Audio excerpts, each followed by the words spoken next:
हाल में पिछले कुछ दिनों से भारत और कनाडा के बीच संबंध काफी तनावपूर्ण है और यह स्थिति उत्पन्न हुई है कनाडा के प्रधानमंत्री जस्टिन ट्रूडो के एक कथन से। उनका कथन यह है कि कनाडाई नागरिक हरदीप सिंह निज्जर जो खालिस्तानी आतंकवादी भी हैं, तो जस्टिन ट्रूडो का स्टेटमेंट यह था कि हरदीप सिंह निज्जर जो कनाडाई नागरिक है की हत्या 18 जून 2023 को हुई, उसमें भारतीय एजेंसी राव का हाथ है। इस तरह के आरोप भी पाकिस्तान के द्वारा भी लगाए गए हैं।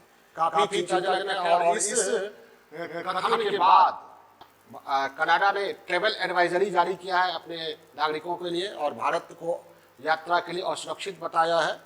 और भारतीय राजनयिक को पवन कुमार हैं उनको निष्कासित भी किया है वहाँ से। जवाब में भारत ने भी कार्रवाई की है।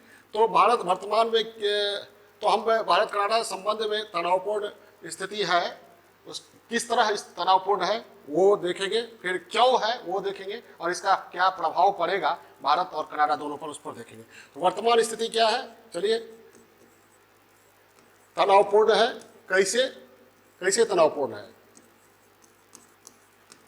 पहला, जस्टिन ट्रूडो कौन है, कनाडा के पीएम।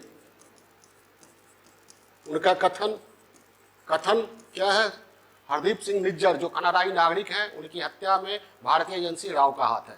खुले तौर पर उन्होंने यह आरोप भारत पर लगाया है। दूसरा, भारतीय राजनयिक पवन कुमार राय को निष्कासित कर दिया कनाडा ने।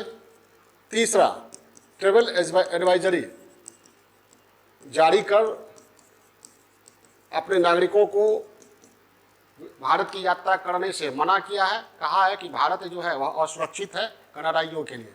जवाब में भारत ने भी तीखी प्रतिक्रिया दी है। पहले जस्टिन ट्रूडो को लगा होगा कि भारत की प्रतिक्रिया तीखी नहीं होगी, सहज होगी, शांत होगी, संतुलित होगी, लेकिन भारत ने काफी कड़ा जवाब दिया है। जवाबी कार्रवाई भारत की क्या,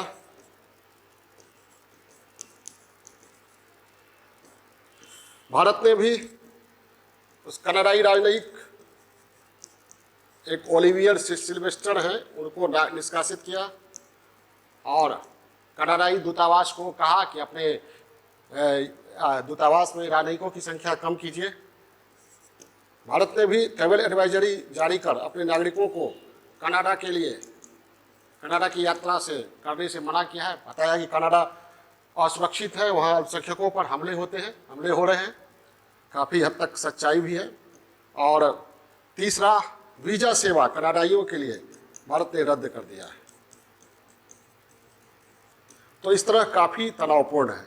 और अरिंदम बागची विदेश मंत्रालय के प्रवक्ता हैं, उन्होंने कड़ी प्रतिक्रिया दी है और उन्होंने कहा है कि दरअसल कनाडा जो खालिस्तानी आतंकवाद को समर्थन दे रहा है और खालिस्तानी आतंकवाद भारत की क्षेत्रीय अखंडता और संप्रभुता का उल्लंघन बार बार कर रहे हैं, भारत को तोड़ने का प्रयास कर रहे हैं, अलगाववादी संगठन है, उसको कनाडा में संरक्षण दिया जा रहा है। भारत के द्वारा कम से कम 25 आतंकवादियों की लिस्ट कनाडाइयों को थमाई गई है, कनाडा के राजनयिकों को उनके प्रत्यर्पण के लिए, लेकिन भारत उस पर कोई ध्यान नहीं दे रहा है। तो अरिंदम बागची का ये कहना था कि जस्टिन ट्रूडो मूल मुद्दा से दुनिया का ध्यान भटकाने के लिए इस तरह का आरोप लगा रहे हैं। ठीक है, तो जस्टिन ट्रूडो का जो आरोप है वह सरासर गलत है, क्योंकि उन्होंने इनका कोई पक्का सबूत नहीं दिया है। तो ये काफी तनावपूर्ण है। तनावपूर्ण क्यों है वो बात करते हैं। तनावपूर्ण क्यों, सबसे पहला खालिस्तानी आतंकवाद।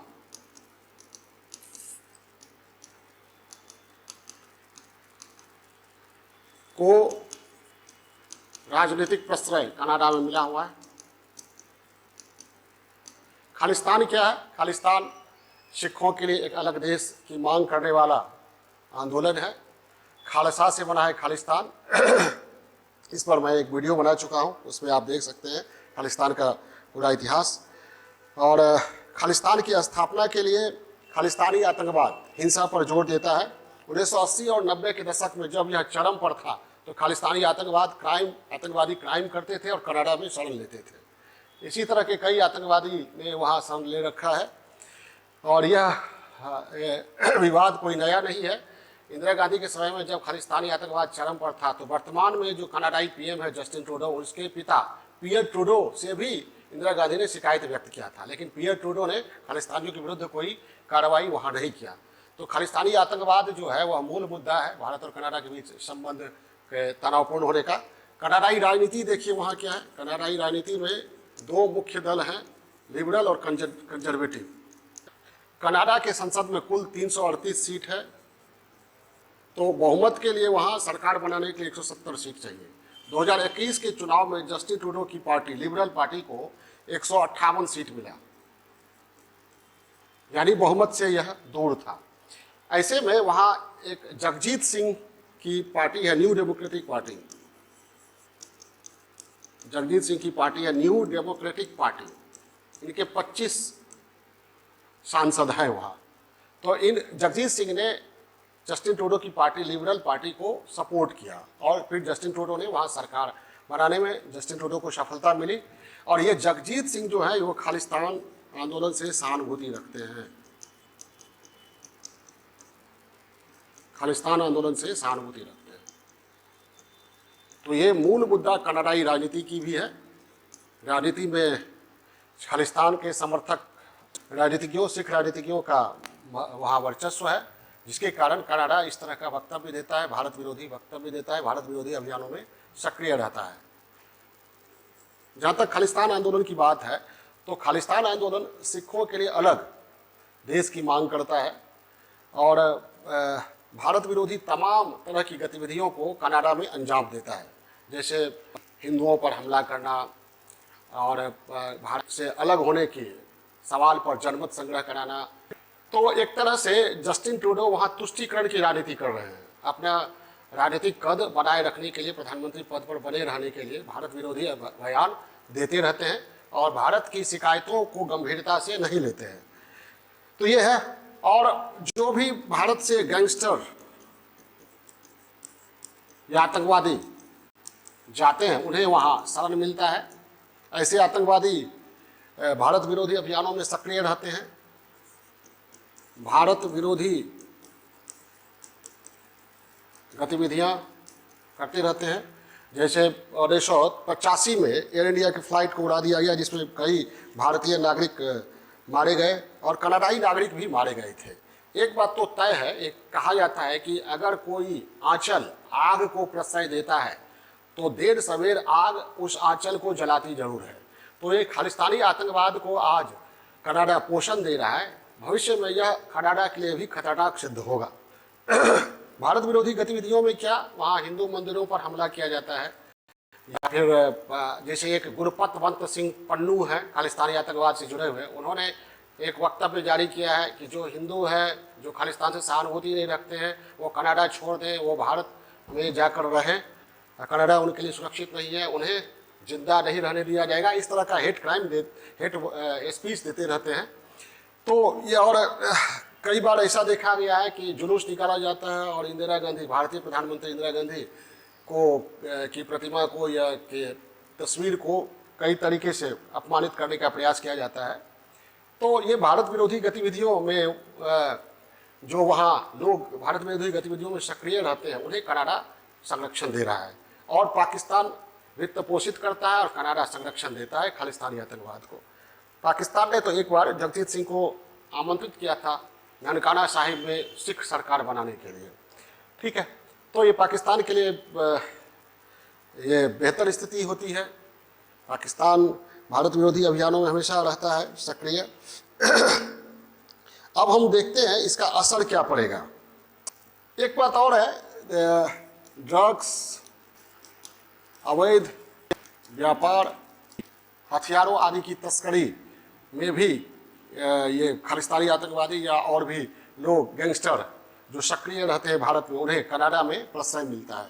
और भारत ने कम से कम 25 आतंकवादियों को या अपराधियों की लिस्ट कनाडा को थमाया है, जिस पर लेकिन कनाडा के द्वारा उनके विरुद्ध कोई कार्रवाई नहीं की गई है। अब हम देखते हैं इसका असर क्या पड़ेगा भारत और कनाडा दोनों पर। एक साथ देखते हैं क्या असर पड़ेगा।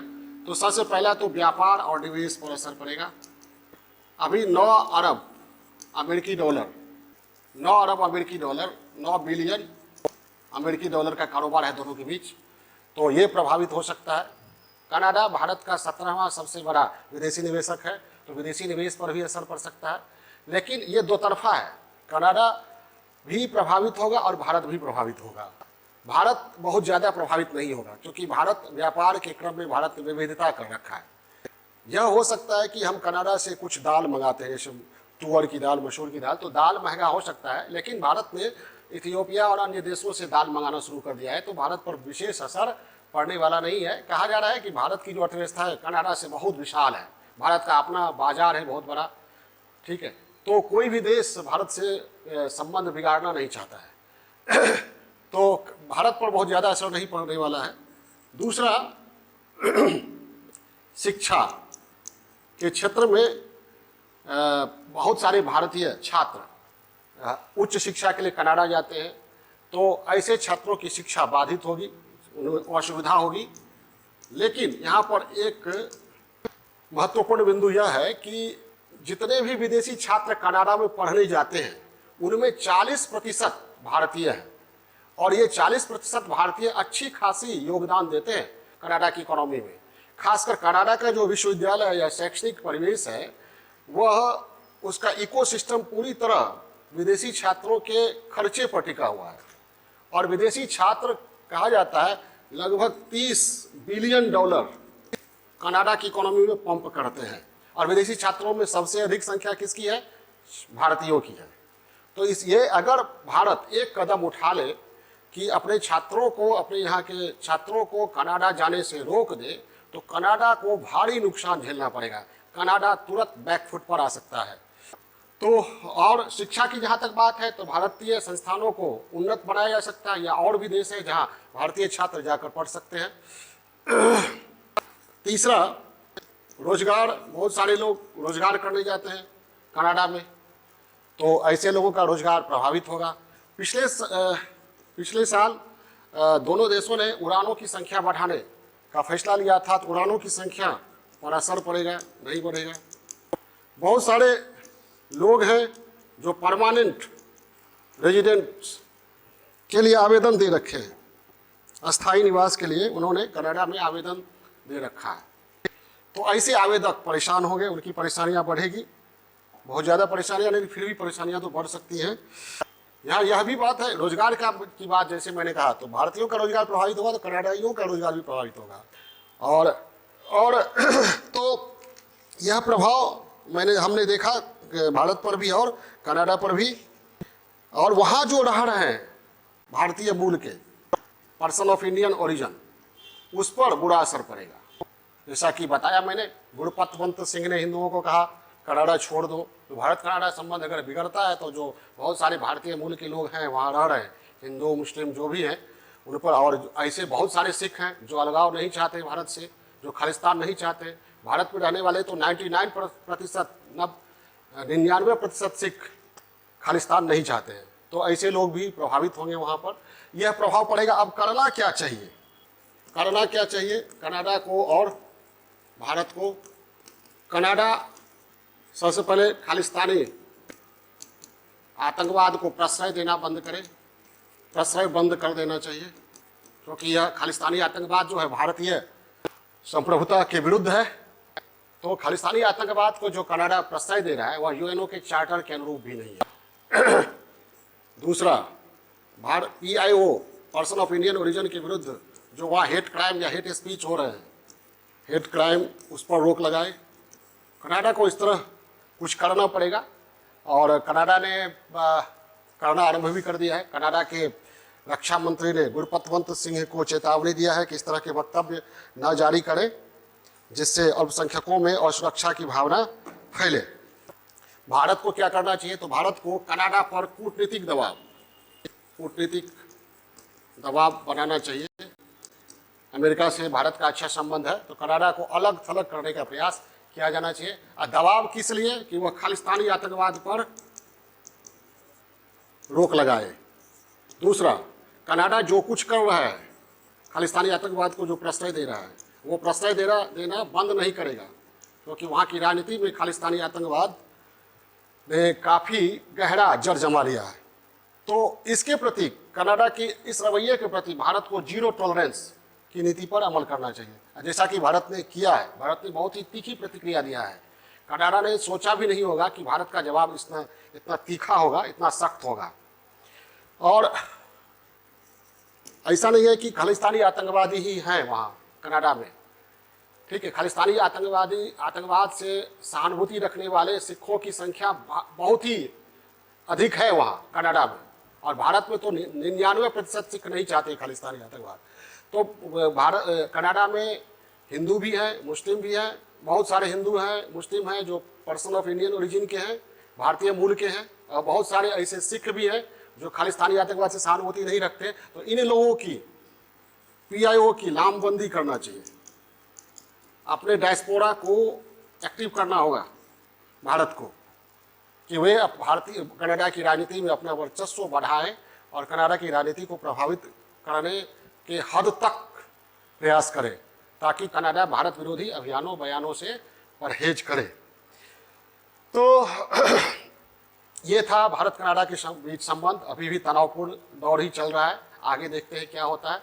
फिर नए पहलू आएंगे तो हम नए पहलू को लेकर आएंगे आपके सामने। ओके।